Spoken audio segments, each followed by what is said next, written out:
episode 112 of For No Particular Reason with your hostess with the mostest, Kerri Lewis, alongside with my amazing, dear, beautiful friend, Yanko. And we show up every week to talk about anything, everything, and nothing in between. And today we have an amazing friend of mine who I recently connected with. And we're super excited to hear all about Nick Faulkner and your books, which I happen to have a pseudo copy of your second book that has not been published yet, and all the things about you. So thanks for joining us today. Thank you very much for having me. I've been looking forward to this for a while, and connecting with you in person the other day was an amazing experience. Your tree is still there waiting for you. I was telling Yanko about the tree. Yeah. I was like, me and that tree had. Listen, for the listening audience, if I move today, I'm gonna move because my energy is flowing and I need to move my body. So, and that's what Nick you're referring to in terms of the tree. I had to hug that tree for dear life because it was helping me move that energy out. So. So, okay, talk to the listening audience. So you wrote a book, okay, Angelic Physics. Yep. And you're in the process of writing, well, several other books I happen to know, but one that I have a pre-copy of, one because it's not finished. But talk to us about who you are and how this book came about. Oh, well, who I am, having described the ego is always always difficult. Well, I started out in the traditional academic route. I went to college as an electrical engineer, was part of the academic elite, so-called, which Kerri and I talked about. We have a mixed feeling on that whole world. And then went into the military as an officer, nuclear engineer, was following this societal path. Then spent 14 years as an unconventional physics teacher. And now I'm at massage therapy school, which is going awesome. And that's actually me and Kerri met through a mutual acquaintance there. And life is rearranging really fast. I believe we're in a massive consciousness shift right now, and we're all part of that. And I feel like, we were talking about Kerri, I started out as a caterpillar, and I feel like I'm transforming into a butterfly. And right now, a lot of us are in that goopy stage, I love it. Goopy as hell. Yeah.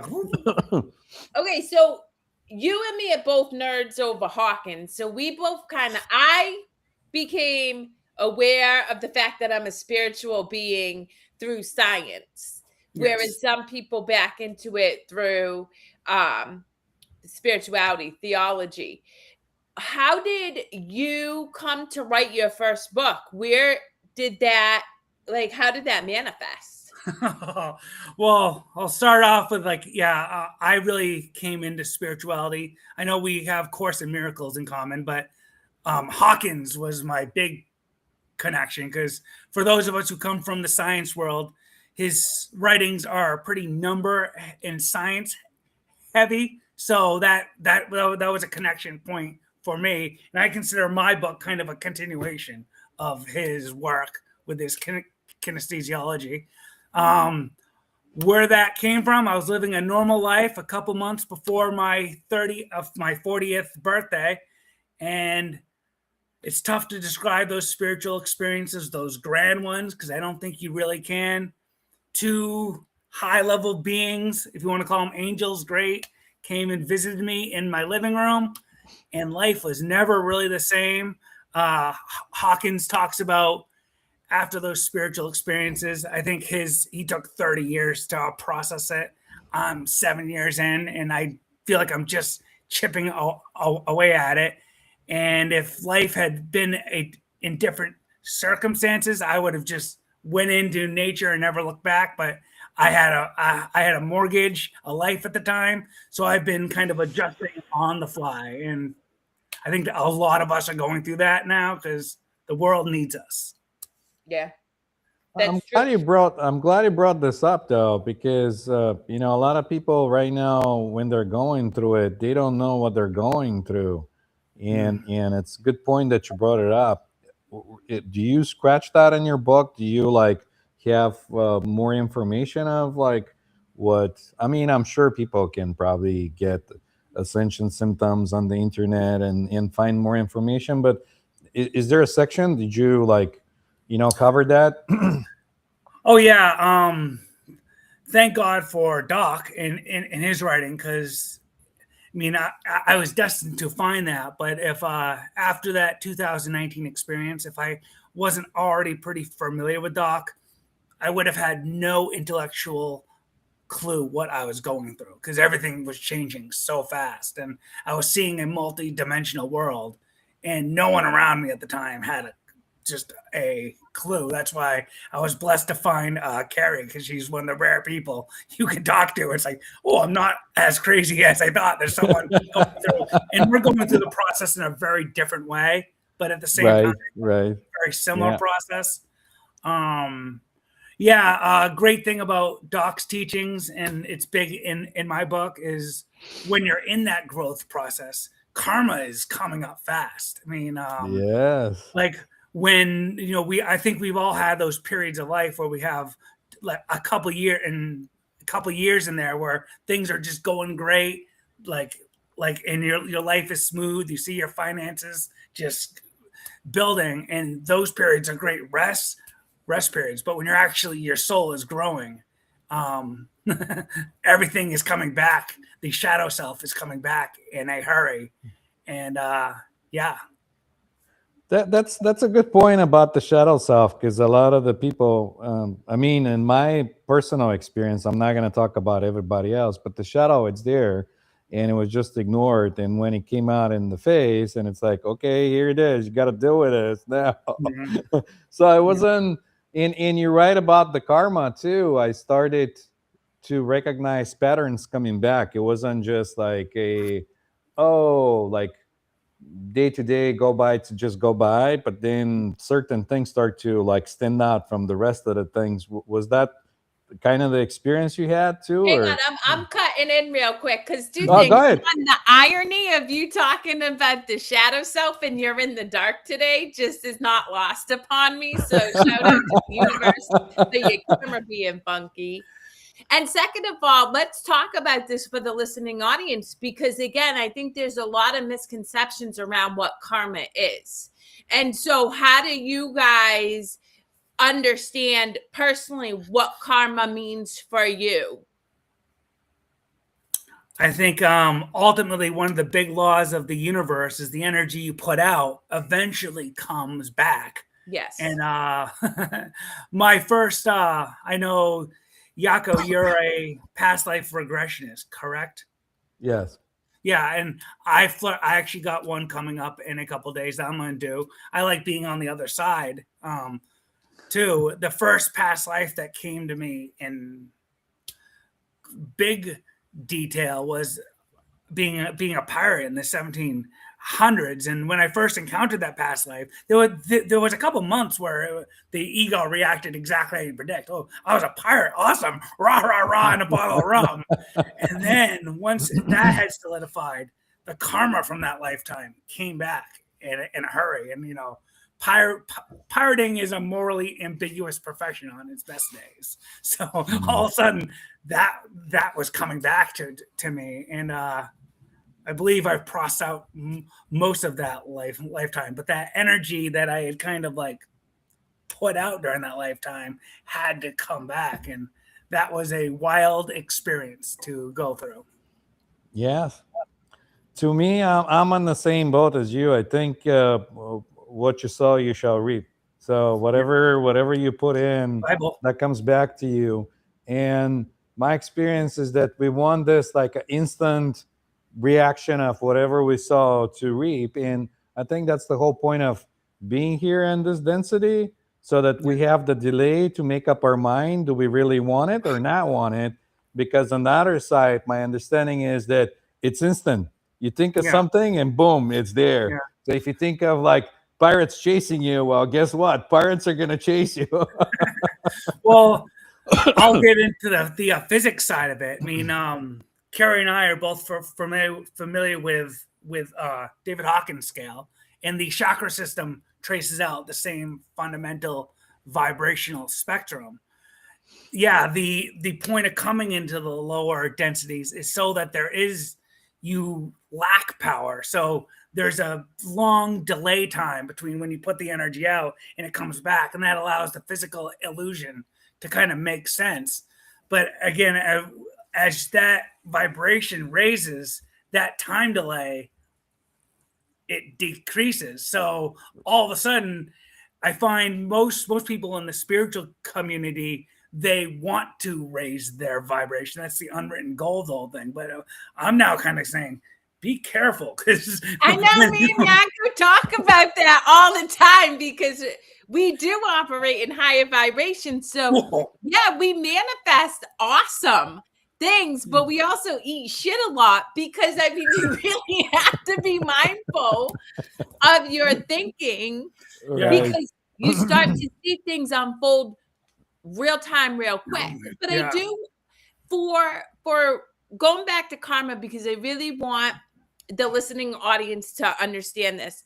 You know, there's no good or bad, right or wrong. And I think so often, especially with the ego, right? This like label, this brain that feels like it has to conceptualize stuff. We judge ourselves, and we, oh, karma, I'm bad. It's not about bad. It's just unknowingly you put out energy because you were unconscious, right? You didn't purposefully do it. How could you judge yourself for doing something when you weren't aware? But now, as you grow in consciousness and awareness, you then can apply the understanding of universal laws, which Nick just referenced and Yanko and I talk about a lot in our show, so that you can start to send out energy purposefully that you want to come back. And that's why when we talk about sending out, no thought is ever separate. So if I think negatively, I'm still sending out energy. And so being able to be aware of those patterns and thought processes and behaviors, and then making a different change, because when you send out loving energy, that shit comes back to you too. Yeah. Yeah, I like how you framed that there is no absolute good or bad. Even negative energy, I mean, that's an experience. You put it out and you feel the effects of it. That's part of the learning experience of this dimension. I'm enjoying watching Game of Thrones right now again. That's not a high vibrational spiritual show, but it's good. It's fun to see consciousness at that level. I mean, that's like about 190 on the Hawkins scale, to see a world that's operating at that vibration where kind of villainy and dishonesty is running it. And that's an experience that you couldn't have without these lower vibrations. I'm personally kind of on the, generally, I think I don't want to hang out there too often, but it's kind of like a carnival ride, you puke on the ride, you have some fun, and then it's like, no, thank you.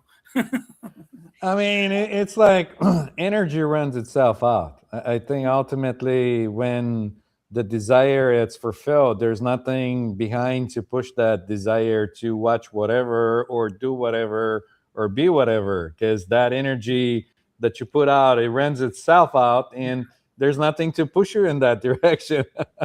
But that's how I think of it.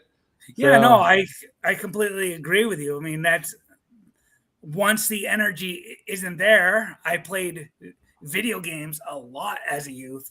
There's just nothing there anymore. I don't get the chill from them anymore. It's like, oh, this is a simulation within a simulation. I got what I need from it. So and there was no need to ever say, I'm going to quit. I'm going to stop. Just like the energy runs out and you don't need this experience. You got what you needed. So now on to the next. Well, the irony is you're exactly right. And that's why I find it so fascinating that people try to control things all the time. Control, control, control. Because not only are they expending more energy trying to manipulate the situation, but it's inevitable that it's gonna flush itself out however it's supposed to unfold anyway. So I'm like, right. you gotta ride the wave. Now, granted, to your point, Nick, right? You and I, and I'm sure Yanko too, are in like of growth, consciousness and Mhm. stuff. But I also know with all things there will be an end. So it's just riding the wave Yeah. of discomfort, knowing that this too shall pass, literally. Yeah. So Yep. Well, the Every good thing beginning has about an this end. dimension is I think you learn a lot of things from the absence of it. You learn the value of truth by experiencing not truth. You learn the value of love by experiencing not love, and you have to ride that negative wave to see the positive. Newton's third law: every force there's an equal and opposite yep. counter. So you can't experience the upper part of the wave without experiencing the lower part of the wave. And there's that spiritual saying: you can only go as high as you've been low. I can speak for Kerri based on our conversations, and I'm assuming that we've been on the low part of the wave in this lifetime. So I guess in a weird way, that's good news for us. Because now you get to experience the other side. Yeah. But also, I think it gives me the ability to have a lot of empathy and compassion. Like, Yes. I truly can love somebody outside of wherever they're at in their experience pretty well. Yeah. Unless I live with you for a long time, and I'm speaking about somebody right now and I love them very much, but I just don't like being around them. But other than that, like I do, it's true. I can love well, and it's because I've been through the wars. And so I can see suffering and what the toll it takes on people. And I want to be the light in their darkness. Yeah. I think, I understand that paradox. I say, I love everyone. I don't like everyone. Like at massage school right now, I'm going through with the most eclectic group of personalities that you can imagine. And it's just beautiful to just be an observer of all these different energies at various stages of unfolding. But at the same time, the energy just with all those personalities is chaotic. And then by the end of the day, I'm the first one out the door. And when you live with someone, like I live in this house basically alone in the middle of the woods. So I got a lot of space to be me. So I'm blessed in that way. But you can love everyone, but then like you need your own you need your own space. Well, yeah, and I think that's something that I am starting to come to is that I love very well, but that does not mean I'm supposed to do life with everybody. And that means I'm not supposed to do life with some of my direct family members that I did life with at one point in time. And that goes to the Buddhist teachings where it talks about you being born into one family, dying into another, because we came into this human experience for expansion. And once you've expanded out of that lesson, there's really no reason to continue to engage. And when I do, it's almost like force. It's that control. It's that not allowing the flow of life to be what it is, which sometimes means cutting the cord and no longer doing life with individuals that you once did life with. The way I frame it in my book, I'm 46 years old. Every 7-year chunk of this life has been a completely different thing. Yep. So the cast of characters I was a nuclear engineers in the military with, as soon as that was done, for the most part, that entire group kind of I vibrated out of that group. Same with the teaching crowd and Yeah, and like you're always put it. One thing I have faith in is the universe always plops you into a situation that's optimal for your growth. Yep. Yeah, but that 7 year mark kind of resonated with something else that I was seeing in a couple of places, where it says that every year you go from each chakra going up for in 7, because you know how the system is with the you talk about that's it. Exactly how I frame it in my book, and I'll just say that I didn't get that from anywhere. That was a direct download, and I'm and then glad since I that published, I've been finding other people going through that same thing, where it's like a 7-year evolution cycle that even ties into biology a little bit, and that every 7 years we're a completely different group of cells, because all those cells, they've died and our body has produced a whole nother set of cells. So our physical body is actually a sum total of our vibrational experience over the last 7 years. That is such a great way to communicate that truth, Nick. And I love that, because that's where I have a hard time. You know, I truly believe words have power, words have a vibration.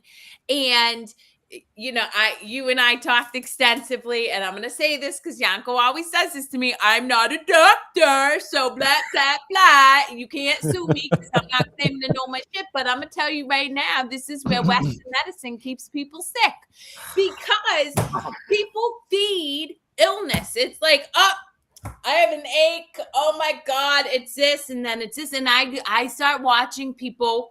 I was just talking to an individual yesterday. They are on so many mental health medications that they're catatonic. They drool. Okay. And to your point, we do go through physical and mental health issues, but it's for our expansion. It's not to keep us there. It's to expand out of it. But because we feed these stories, we create suffering from something that was really meant for us to expand and to grow past. And so yes, every 7 years your body regenerates, right? So I mean, it's regenerating all the time, but every 7 years you are a brand new set of cells. So this idea of chronic illness, it's all mind. It's all mind. Yeah. I'll just say, in defense of the droolers, I drool and I'm on no medication. So, you know. That's great. But when you can't function, when you literally just exist, you have no emotions, you are literally medicated to have no emotions at all, which I see still to this day. And that baffles me, because we're doing a gross disservice to the human evolution. That's a problem. It just simply is. I'm sorry. Like, that's my personal opinion, and I really don't care what anybody else thinks, because I grew up with a family that was over medicated, and I see what it does to their human experience, and it's bullshit. Yeah. Well, I have my little dowsing pendulum, and I've gone through my hard times, and every single time I've wondered, you know, because I'm a veteran, so I could go to the VA and get a lot of those feel good drugs for free, probably, and I always get no. So whatever pain I'm going through, I have to feel. And to go on your point, Kerri, I was a teacher in an inner city school for 14 years, and I had to try not to judge it too much, but it's like those kids were just being fed drugs, and it's control. And it's it's all about control. Let's control the mass population. Think about, look, I mean, my family's very diverse. I'm very familiar with the narratives around young kids who, they're too active, they're too energetic, there's something wrong with them, they need to be medicated. No, motherfucker, they're a little kid that shouldn't be sitting in school for 6 hours. They need to be outside playing. And then you wonder why we, like, don't get me started. Like, I get fired up about this because it does matter, and it really is all about control. But people are starting to wake up to the realization that our structure never worked. It's doing nothing. And we're outgrowing it. And actually, somebody I was talking to at Nana's job the other day, she quoted a podcast she heard, and I loved it. And whoever this woman is said, "Hell can't stop heaven from coming because it's already here." Oh yeah. Yeah. Well, I mean, I know Yanko. Well, I'll go what my experience with in 14 years in the American education system was. My first couple of years, I mean, it's to me, I thought physics. That's really fun. It's movement. It's boomerangs. So I took the kids outside all the time.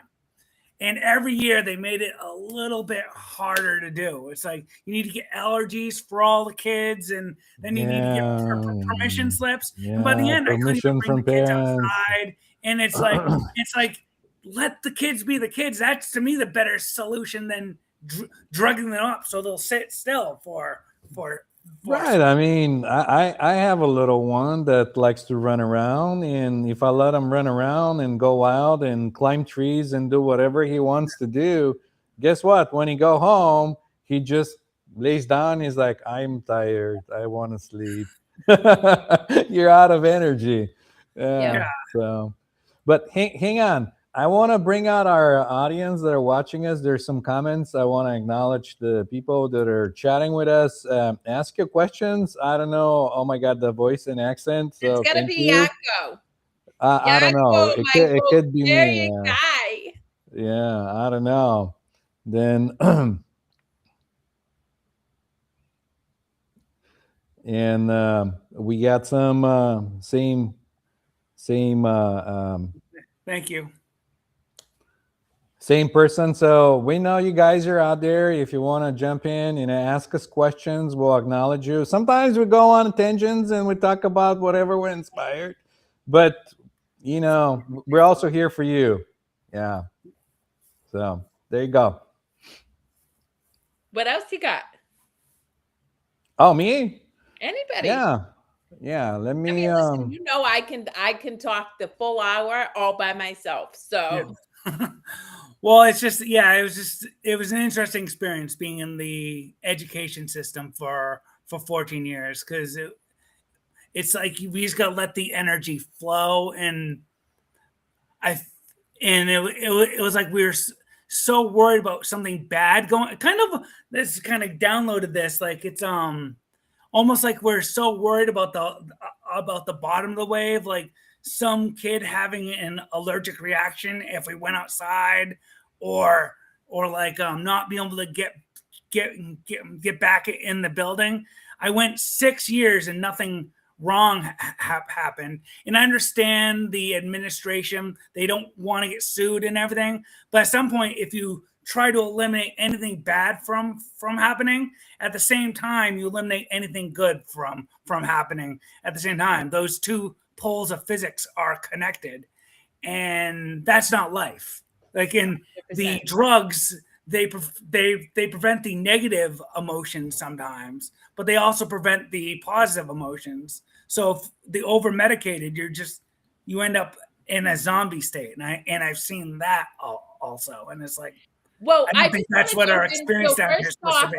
My beautiful, amazing daughter, who's graduating in 2 weeks, oh my God, just said she agrees with whatever somebody said, and she loves me, so I love you very much. And I actually happened to see that Jack showed up on Instagram. And the reason I mentioned that, so this individual is part of the cosplay community that Nana is in. And when we're talking about over medicating our youth and individuals, talk about a 360, like the complete opposite, where you have Nana and people like Jack and Dusk and all these individuals who, instead of conforming, they are finding outlets that bring them joy, because joy ultimately is the greatest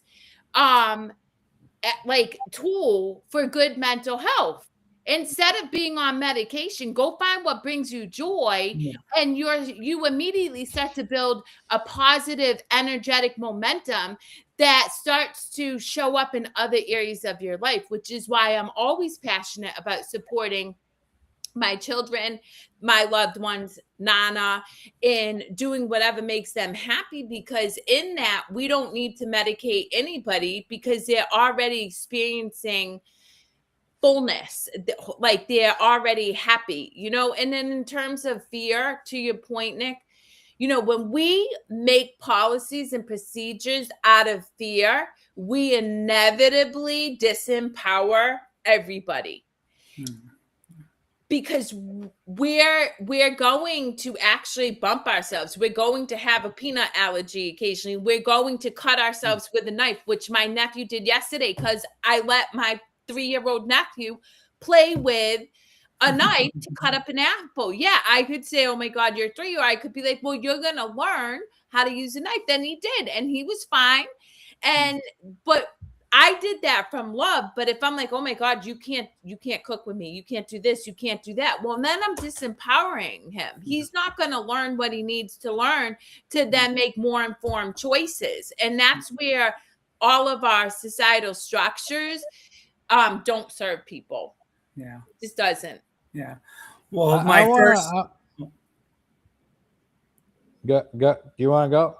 Sorry. Oh yeah, just all the fear and the just the metaphysics of it. Yeah, when you put out that fear, inevitably it comes back. That's my some qualms with some of the systems they have. I think they're well-meaning in their heart, but there's precautions. So they're putting out that fear energy, and then that manifests it in the cycle. And like my first memory from this lifetime, I woke up in the water. I'm 46 years old. I don't think this is a approved technique anymore, but my grandfather I was 2 years old, he threw me into the deep end of a public pool. That's how I learned to swim. And I don't have fear of the water now. And I know the parenting experts and everyone would say that's probably not something you're supposed to do now, but you know what? I thought it was the perfect thing. And I was terrified during that. All of a sudden, I'm in like this little chubby body, like, what's going on? My little soul, all of a sudden now I'm in the water. Well, guess what? I learned to swim. It worked. So I think that I think that some of the abilities we already have, if you believe in incarnation, that you already have mastered in previous lives, and that's why you're not drawn to the same things in this lifetime. Yeah. Like, say, if you master painting or doing music or something else, you could still be great at it, but you're just not drawn in that direction. You're not doing it for like money or to expand or anything. And this is why I think, if you allow the body to do what the body does, because the body does a lot of things that we think we should control, like growing your hair, nails, other things, and beat your heart, knows how to do things for you.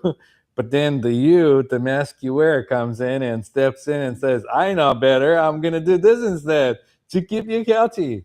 And to circle back to what we talked about earlier, I think a lot of the things are nowadays more synthetic, and you have not only medication, but then you got foods that are not even like original code. They're not even the same code of like how everything it's created. They're so modified and twisted, and then at the end you're just kind of like almost taking the medication and having allergies and other things like that, because I think we forget where we're coming from and we get disconnected from the whole. Well, I will say, I do want to say this. People inherently go for a quick fix, at least in the society, and I see it all the time, right? And case in point, Ozempic, like these GLP-1s that everybody is the newest rage. Like, we really do want a quick fix. And what happens is over time, it stops working and we need to go up and up and up. Now, the reality is, if you're struggling with deep depression and you need to go on a medication temporarily so that you can pull yourself out of that depression, I have no issue with that, right? Temporary tools to help you learn tools that you can empower yourself with, is absolutely something that even I, at one point in my life, needed to use. What I do take issue with is overconsumption. It's like, this isn't working anymore, I'm gonna take more. This isn't, and not taking responsibility for the fact that nobody's coming to save you. Nobody can learn yourself for you. Nobody can figure out your true, unique purpose in this lifetime. Only you can do that. And you're not gonna do that by over consuming or looking for a quick fix or something. Because, and I shared this with an individual yesterday, suffering cracks you open to greater depths of expansion. Like, it cracks you open into learning your capabilities and your gifts, but you won't learn those if you just try to numb out the suffering. You kind of have to go through the messy middle and eat the shit. Yeah. I'm glad you mentioned that, Kerri. Yeah, because our suffering and our greatness are connected, and and I always think genius and madness are a little bit connected too. Mhm. And I'm glad you mentioned that about medication, because I don't like taking black and white positions anymore, like particularly on medication. Some people, if that's what you need to get out of a really deep hole, I'm not going to judge it.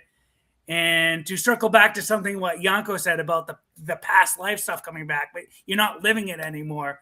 My biggest proof of that in this lifetime was I went to Navy OCS, and I'm an autistic. I'm not built for the military in this lifetime. I handled it, and I'm thankful for the experience. But if you think I'm the military type, not. And so I was going through the typical, the military indoctrination process, and I was struggling. And what turned things around for me was a weird thing. We went to the gun range one day, and I'm not a gun person in this lifetime. I have really no opinion on the issue from a public point of view. But I had never touched a gun before that day in this life. At the range, I qualified for the Marine Corps sharpshooter ribbon, because even though I hadn't touched guns in this lifetime, I had in the past, and it came back. This pirate life, yes. And I'm not planning on being a gun guy in this lifetime. But it's nice to know that if things ever get dicey, hopefully that will come back. Not that I'm praying for that, but just past life, it kicks in when you need it. I was in the military, and kind of the same way. I had experience with like shooting automatic weapons, like grenade launchers, disarming like a landmines, doing other things like that.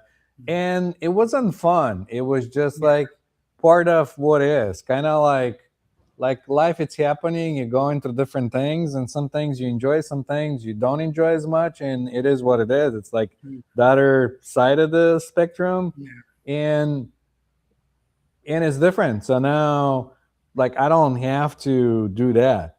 On the opposite, my brother, it's all about guns and things. So yeah. Well, having been held at gunpoint, I can tell you I'm not a fan of guns.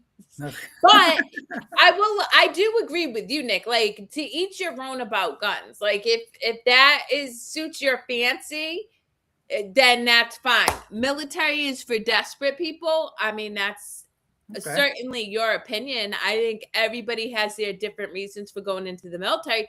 I can tell you right now, my twin sister went into the military at 30 years old and left her family so that she could pay for her master's degree to become a nurse. And so I think everybody has a very personal reason for joining the military. And I work to respect that. I personally would have been kicked out of the military because I am very oppositional, as you can tell, and I'm not one to bite back my opinion. So I don't think I would have fit in well with people telling me what to do. Well, while we were in the woods, Yanko, I got to tell a story. We were walking in the woods, and Kerri dropped a bomb on me. She used to be a feminist. What? What? I don't know where that came from. I would have never guessed that. Well, you know what? My thing is I don't know. I just laugh. I am very, very much a humanist at this point. I want, and we talked about this extensively in the woods, Nick. You know, I have an issue with this idea of, oh, all the women power, healing, all this. We've been stomped down for so long. The reality is we all need to heal, both men and women. I personally work with more men than I do women at this point, and I can tell you from having like a hostage. No, I don't look like somebody who's taken the hostage. I mean, dang. No, but I can tell you that we're all operating from unconscious patterns, programs, and conditions. Every single one, women and men. And so when you really look at it from that perspective, you realize that we're all working to discover ourselves outside of what we've been taught. And in that respect, I am a humanist because I want everybody to be able to recognize their intrinsic powers, their gifts that they offer the world, and realize that they co-create with creation, and that you no longer have to live the life that you've been kind of subscribed to because that's all you ever known. You have the power to break free from that paradigm and exist in a life that feels truly supportive, nurturing, and loving for you. Very individualistic, you know.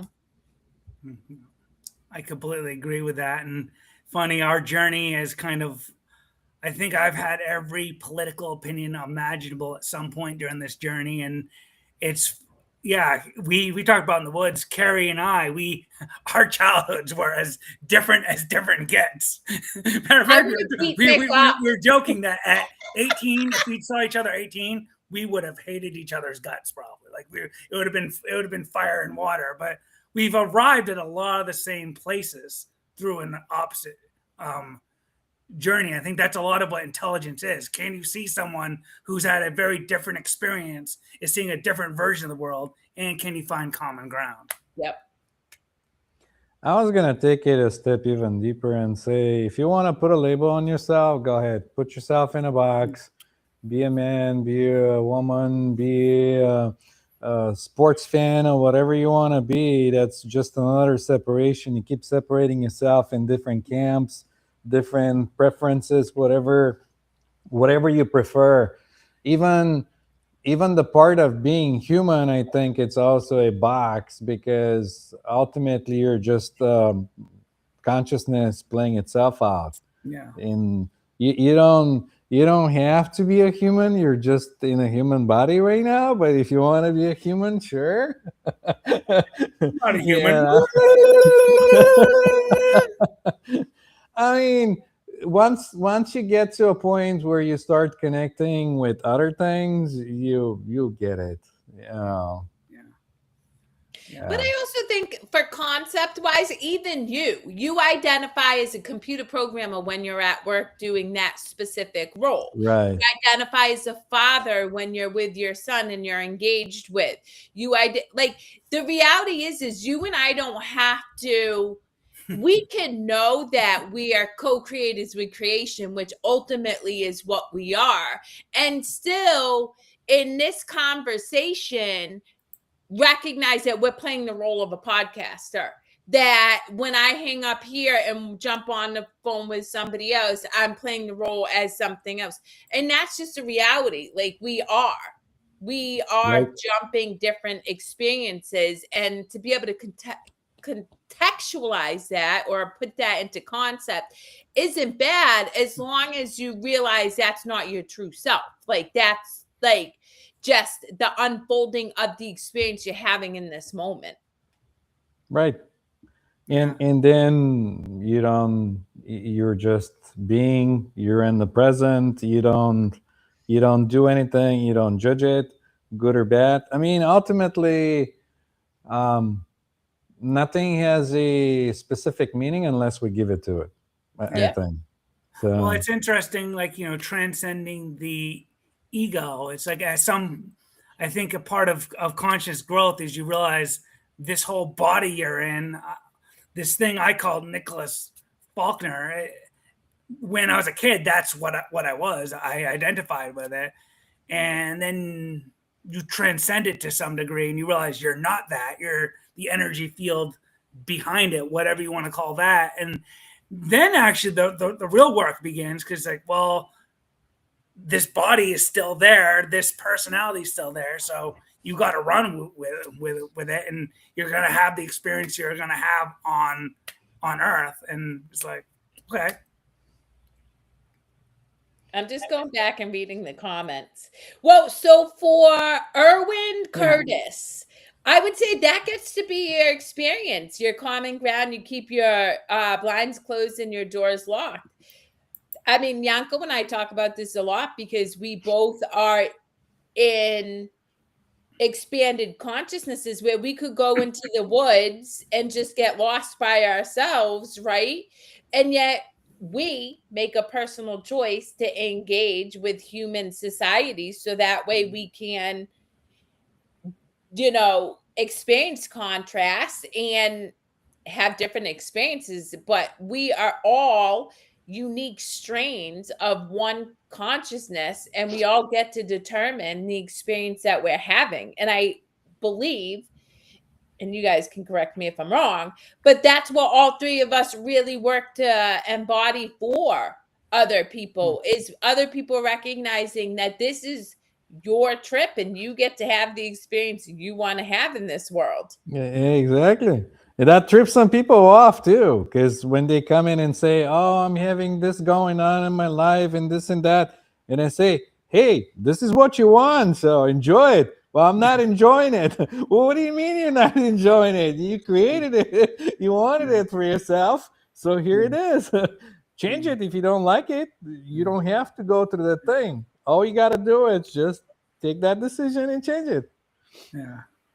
I'm reading the comments too. I don't know if I can participate, but I'll get the technology worked out. But I always enjoy reading the negative comments too, because they're just so funny. Because after a while, they just kind of bounce off of you, and it's just, and that's the most entertaining aspect of life. It's like exactly. And I mean, at the end of the day, is we're all we are all subject to all of the noise that we put ourselves, like me and Nana talked about this. We put ourselves out in society. So we're going to catch all different people's experiences about how we show up. And I get it all the time. And I have a sole responsibility to honor what feels good for me and not concern myself with the good opinion of somebody else, or try to change their opinion, because they get to have that. It doesn't make them right or wrong.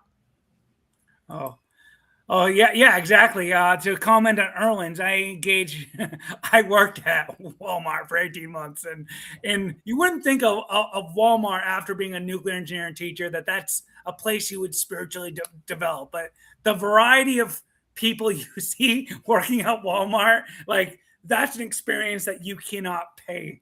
You cannot pay for. Well, and they actually paid me, not a lot, but they did pay me. But yeah, it's amazing the things that go on in the back room of a Walmart. It's like, wow. It's like, and then you realize every experience is a treasure. Yeah. Yeah. Well, listen. Erwin, you know what? I am glad that you have found what feels good for you, because you know what? One thing I really, truly, fundamentally trust in is honor thyself. And honor what feels good for you, and then you do live a joy-filled life. And I believe it was you who said you don't suffer. Somebody did. And if that is what creates a life that feels joy-filled and that you can feel empowered and at peace with, good for you. Good on you. Yeah. Sprawlmart. I think the universe will push you where you need to be, and you see the experience, not take it. But if you want to be engaged in the experience, then you can play that role to the extent where you make it a really fun role. Because sometimes that's what I think. If I'm in a position when something is unfolding and I got like some kind of funky idea, I go like, well, let's see how we can spice this up and make it more interesting. Yeah. Get in character really good. Well, there's some I think it's philosophical, but the universe always causes the most interesting thing to happen. And as consciousness expands, you see these more and more wild scenarios playing out. And it's just, quite frankly, it's a fun show to watch. unless you put your color glasses on it and call it a good or bad, Yeah. So yeah, it is an experience, that's for sure. This amazing wild ride that we are in right now. But the thing is, we're limitless, so we do have the opportunity to have endless experiences. And that's what I laugh about, because I'll read these stories that seem totally ridiculous, but I know that there's a probability to it, because if consciousness itself is limitless, then what prevents any and all of the experiences that might come across my whatever life? Who's to say that they didn't happen? You never know. All timelines have a potentiality. That's exactly what I was gonna go with this and say. You can experience different timelines. Go ahead, share your opinion. Oh, okay.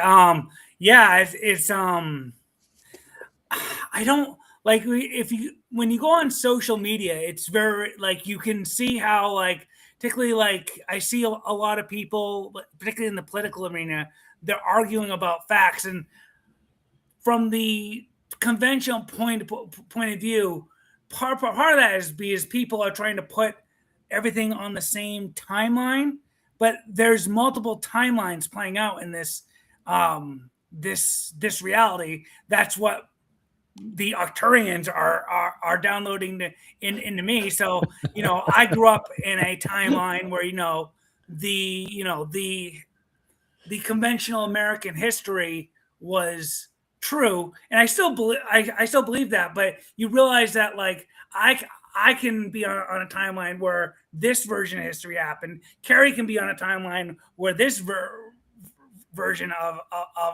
history happened, and then we can go for a walk in the woods and discuss our different experience, and hopefully, two intelligent beings, you can find common ground, because ultimately we're two beings looking at the same hologram from a different angle.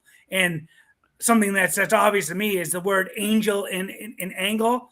They almost sound the same, because they're the same thing. We're all those things looking at this creation of God from a different angle. Yeah. Yep. Yeah, the timelines are a real thing. At least to me. I don't know about other people. I can only share my experience. In when you shift timelines, things change in your outside world. Like phone numbers, other things, buildings on streets appear, disappear. Things happen. If you're conscious enough to like pay attention of what's going on around. And it's interesting. Yeah, that's all I can say. But don't take my word for it. Go ahead and experience it yourselves. Yep. Yeah. And how can you experience it? Suspend what you think you know and be open to the greatest good for all. And I tell people, or I encourage people to consider, when you decide that you know something, you've just closed your mind off from getting information about anything else. Once you have determined that you have the information or you have something solid, you limit yourself. But if you say, I'm open to all possibilities, and I always say in the greatest good of the collective, because that to me is a loving energy, well, then whatever is meant to come into your experience will come in, and you'll start to open up, have more awareness, have more experiences that are outside of what you're familiar with. And that is the growth of your consciousness. That is your expansion. Yeah. As soon as the mind says, I know, that seems to lock you into a timeline. And then you're at the effects of Newtonian physics, essentially. Like then cause and effect, you're stuck on that one thing, where when you open your mind up to all the potentialities, and then you kind of unlock yourself. And actually that's when quantum mechanics starts to come in, and you realize you're changing everything as you observe it. And that's when miracles can happen, because a miracle is just it's a timeline jump that can't be, and you can't explain that with the logical mind. Like the 400s on the Dock scale is always baffled by that, and I'm amazed because you get locked into that causality, that cause and effect. And yeah, that's negotiable, we'll just say. And I'm speaking that as a Well, I'm glad you brought in the mind thing, because that's exactly the example you give it. Sometimes the mind gets shocked because the mind, it's getting in the patterns. It's familiar with things, doesn't want things to change. It doesn't want to, like, I already know I'm this and that and everything else. And I think to a point, that's what gets in the way of, because a lot of people take it as what they are. They take the mind to be themselves, and they say, I am the mind, and this is it. Or I am this body, or I am this feelings, or whatever else they associate with, which is not. And then when you get like a miracle or something else happen to you, and the mind cannot explain it, then there goes this like moment when it's just like, something's going on. I don't know how to put words to this. I can't explain it. yeah. Well, listen, gentles, men's, this has been lovely, but we got to jump because I have to go and meet with an amazing person. So, for the listening audience, Erwin and all others, thank you so much for commenting. I appreciate all of your energetic exchange, whether it's one comment or an engaging in the conversation. I really do appreciate it. Nick, you're welcome to join us any Friday you're free. This was a beautiful conversation and engaging. And of course, you and me jive outside. So I vibe with you. And Yanko, I love you. So anybody have anything you want to leave the listening audience with before we peace out? No, thank you for having me on the show. And I'm going to go out for a walk in the woods. I'll say hi to your little tree friend, and and God bless everyone. And thank you all for being. This is an interesting time we're living in, and we're all playing our little role. That's right. Thank you, guys. Thanks for the comments. Thanks for the energy exchange. Thanks for hanging out with us. And share, like, subscribe, whatever you feel like, whatever you're inspired to do. And we'll see you next time.